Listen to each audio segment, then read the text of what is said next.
জুবাইরের আব্বু বাড়িতে থাকলেই আমার সঙ্গে এমন করে। একদমই কিছুই বোঝে না। আসসালামু আলাইকুম। আমার প্রিয় আপু ভাইয়ারা, সবাই কেমন আছেন? আশা করি আল্লাহর মতে ভালো আছেন, সুস্থ আছেন। আজকের একটি নতুন ব্লগ ভিডিও শেয়ার করব। কি প্রচণ্ড রোদ! এমনিতেই আমি রোদ্রে যেতে ভয় পাই। রমজান মাসে তো একদমই রোদ্রে আসিনি। আর রমজান মাস শেষ হয়েও যে তাপমাত্রা হচ্ছে, তাতে আমার একদমই ইচ্ছা করে না ছাদে আসতে। কিন্তু কি করব? ওই যে বললাম না, জুবাইরের আব্বু বাড়িতে থাকলেই আমার সাথে এমন করে। ও এখন কিছুতেই শুনবে না, আমাকে দিয়ে শাক উঠিয়ে নিবে। আর এই শাকের ও আজকে ভর্তা খাবে। আমি জানি যে ও শাকের ভর্তাটা কখনো খেতে চায় না, ভাজিটা হলে একটু খায়। কিন্তু কেন যে আজকে ভর্তা খেতে চাইছে এটাও আমি বুঝলাম না। তো যাই হোক, জোর জবরদস্তি করে আমাকে নিয়ে ছাদে চলে আসলো। আর এই তো রোদ্রের ভিতরে বসে বসে আমি শাক উঠাচ্ছি আমাদের ছাদ বাগানের।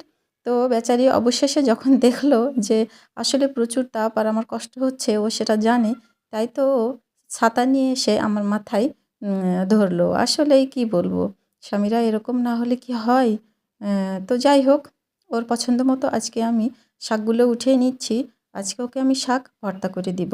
আর প্রিয় আপু ভাইয়ারা, প্লিজ সবাই লাইক দিয়ে ভিডিওটা দেখা শুরু করবেন আর আমাকে ওয়াচ টাইম দিবেন। আজকে একটা ইউনিক মাছের রেসিপি থাকছে আমার এই ব্লগ ভিডিওতে। দয়া করে কেউ একটুও স্কিপ করবেন না এবং 1 মিনিট 2 মিনিট দেখে চলে যাবেন না। পুরো ভিডিওটা দেখবেন আর আমার সাথেই থাকবেন।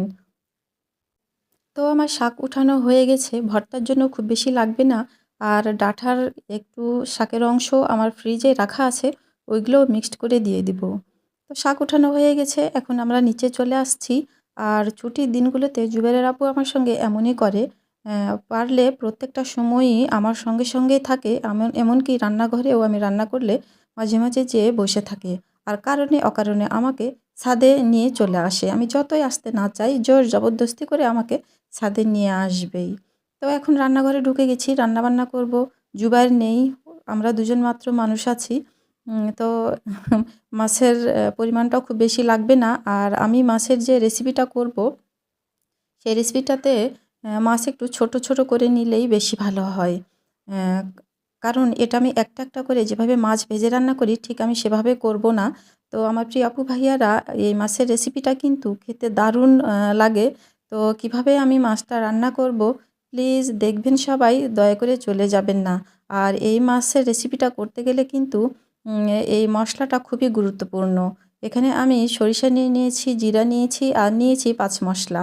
আর বাকি যেগুলো নিব সেগুলো হচ্ছে আদা, রসুন, পেঁয়াজ, এই তো মশলা নিব। আর আজকের মাছে কিন্তু একদমই টমেটো দিব না। তো এই মশলা বাটাটা কিন্তু স্পেশাল আসলেই। কারণ যেহেতু আমি একটু অন্যরকমভাবে মাছ রান্না করব, তাই তো টাটকা টাটকা মশলা যদি পাটায় বেটে নেওয়া যায় তাহলে কিন্তু সেই রেসিপিটা খেতে একটু বেশি ভালো হয়।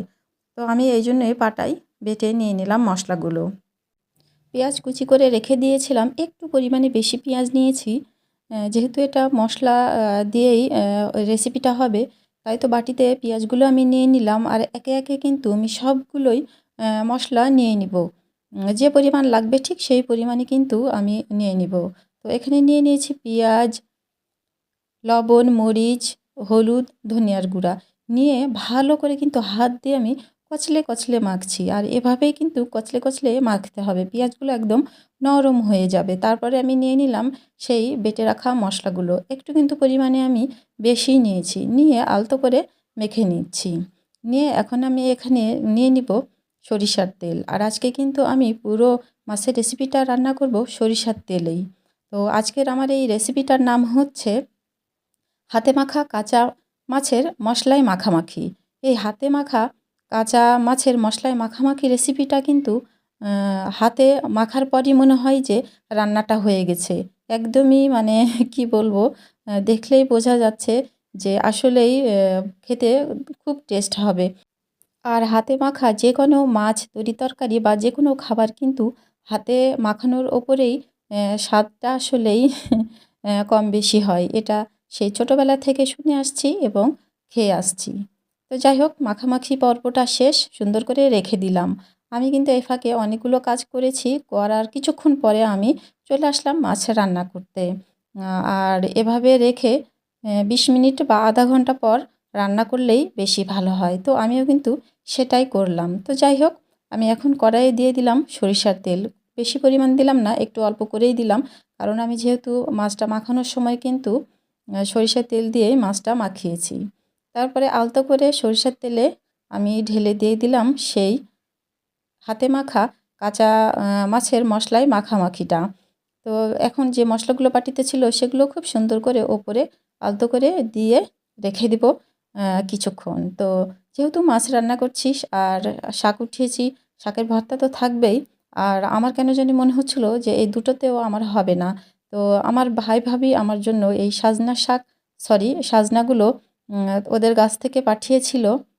তো আমি সেই সাজনাগুলো আজকে রান্না করে নিচ্ছি। তো আবার চলে আসলাম সেই মাছের রেসিপিতে। এখন আমি মাছগুলো আলতোভাবে উল্টিয়ে দিব। আর এটা কিন্তু এভাবেই অল্প আঁচে ধীরে ধীরে মাছগুলো আমি হালকা ভেজে নেব। খুবই কিন্তু আমি ভাজবো না, একটু হালকা করে ভেজে নেব। তো এই তো আমি একটা একটা করে সবগুলো মাছ কিন্তু উল্টে দিচ্ছি। তো আমার প্রিয় আপু ভাইয়ারা, আপনাদের এত সুন্দর সুন্দর কমেন্টস, কি বলবো, আমি তো ভিডিওতে কারো নাম আসলে বলি না। তো সেই জন্যে আসলে নামটা বলছি না আমি। তো আপনাদের সবার এত সুন্দর সুন্দর কমেন্টস পড়তে আসলেই খুব ভালো লাগে। যখন আমার প্রিয় আপুদেরকে দেখি তাদের ভিডিওতে সবার কমেন্টসের নাম বলছে, তো ওগুলো শুনতেও কিন্তু আমার আসলে ভালো লাগে, কিন্তু কেন জানি আমার নিজের বলতে আসলে ইচ্ছে করে না। তো যাই হোক, আমার প্রিয় আপু ভাইয়ারা, আপনাদের কাছে আসলে আমি কৃতজ্ঞ। কি বলবো, আমাকে এত বেশি ভালোবাসা দেওয়ার জন্য।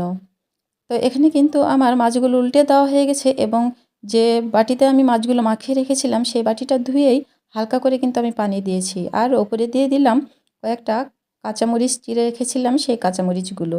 তো আমি আরেকটু পরে একটু আবার আলতো করে মাছগুলো নাড়াচাড়া করে দিচ্ছি। আমি কিন্তু এই মাছটা খুবই অল্প আঁচেই রান্না করছি, আর এই মাছটা কিন্তু আসলে অল্প আঁচেই রান্না করতে হবে। তো আলহামদুলিল্লাহ, যখন আমি রান্না করছিলাম তখন মনে হচ্ছিল যে আসলে খেতে খুব ভালো হবে, আর দেখতেও মাশাআল্লাহ কিন্তু খুব সুন্দর হয়েছিল। আর যে কোনো খাবার বা যে কোনো জিনিস দেখতে যদি ভালো লাগে, তাহলে খাবারের প্রতি একটা আলাদাই টান হয়। তো আমার রান্না কিন্তু একদম কমপ্লিট। এখন আমি মাছগুলো সুন্দর করে উঠিয়ে নিয়ে নিচ্ছি। আমার জুবায়ের যেহেতু নাই, তাই তো মাছ রান্না করলেও কোনো টেনশন লাগে না। ও তো মাছ একদমই খেতে চায় না, শুধু মাংস খায়, এজন্য একটু সমস্যায় পড়তে হয়। এদিকে রাইস কুকারে ভাত বসিয়ে দিয়েছিলাম, আর সেখানে কিন্তু আমি শাকগুলো ভাতের উপরে ছড়িয়ে দিয়েছিলাম। ভাতটা যখন প্রায় শেষের পথে, তখন কিন্তু আমি এই শাকগুলো দিয়ে দিয়েছিলাম। তো শাকগুলো সেদ্ধ হয়ে গেছে, এখন আমি শাকগুলো সুন্দর করে ভর্তা করে নিব। আর জুবেরের আব্বু আজকে আমাকে বলেছে যে কাঁচামরিচ দিয়ে শাকের ভর্তা খাবে। যদিও শাক ভর্তাগুলো শুকনো মরিচ দিয়ে কিন্তু বেশি টেস্ট হয়। তো ও যেহেতু কাঁচামরিচ দিয়ে খেতে চেয়েছে, তাই তো আমি কাঁচামরিচ দিয়েই ভর্তাটা করে নিলাম। কারণ সবসময় নিজের পছন্দেই সব কিছু করতে হয়, আসলেই তা নয়। পরিবারের সবার পছন্দ, ভালো লাগা, না ভালো লাগা, সব কিছুই আসলে দেখতে হয়। তো সব খাবার একদম রেডি।